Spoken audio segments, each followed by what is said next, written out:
So we're going to begin by taking off the shroud that's on this intercooler. This intercooler is aftermarket. This is a custom performance engineering CPU intercooler from the States. It's a replacement top mount which fits in the stock location, which is good. And this shroud's really simple. So undo these bolts. Putting in a container that I would have had in there if all is organised. Yeah. Ta-da! You have to use a green container. Cool. Now that just lifts off. Very complicated. And this is one that I made myself, which is why it's a bit dodgy. But there you go.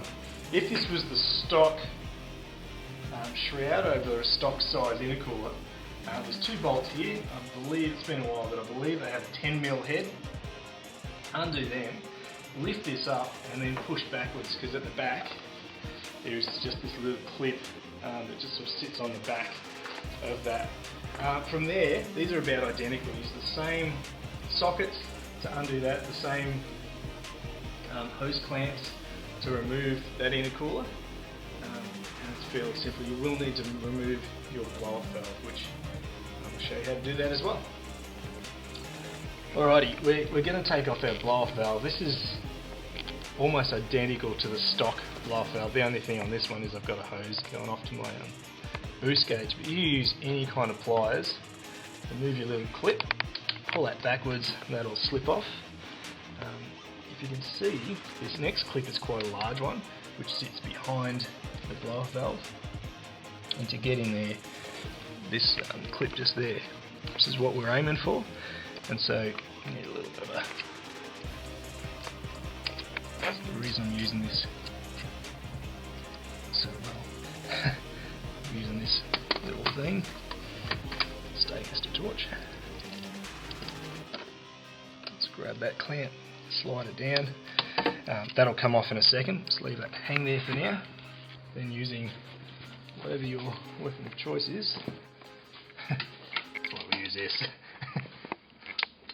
Probably a bit of overkill there.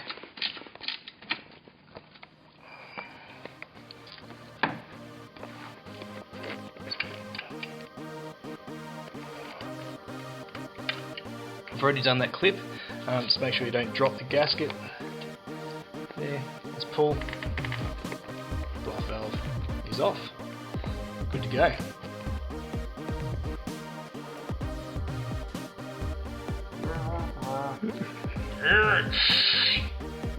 There's a hose clamp buried down there that we're aiming for. 10mm head once again on this hose clamp, touching right there.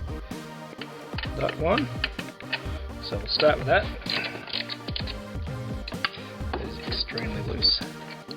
Just kind of good and bad. This hose clamp has been off a few times. I'm actually going to replace it, which will make me very happy. If you do get to do this job, as you can see, it's slipped around. When you do it up, try and make sure it's in an area that you can get it. I've spent a lot of time down there with my arm to get that thing off. And the other hose clamp is over here. Much easier to gain access to in the back of the intercooler. You need to use such a long extension on your spanners, or just do it so you can get the camera in there a little bit easier. And that one that is deep, you kind of do need some a bit of length. Now we're switching to they were 10mm sockets, so we're going to a 12mm socket. And there's 1, 2, and a third that sits back there, just in there. And that is our that's what we're going to be undoing. So, started.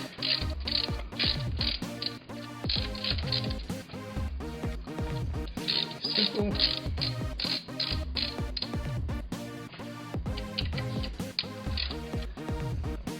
This is pretty much identical to what it's like on the stock system. We're using the stock stock bolts, stock location when you're doing the top mount. It's fairly easy stuff. On off. Third one.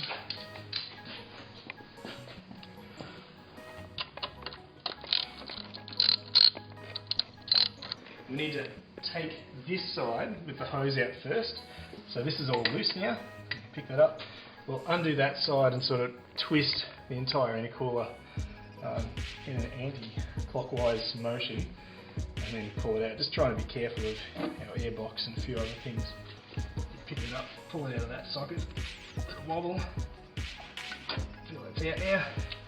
Twist it, pull the top one up. Gently. Intercooler's out.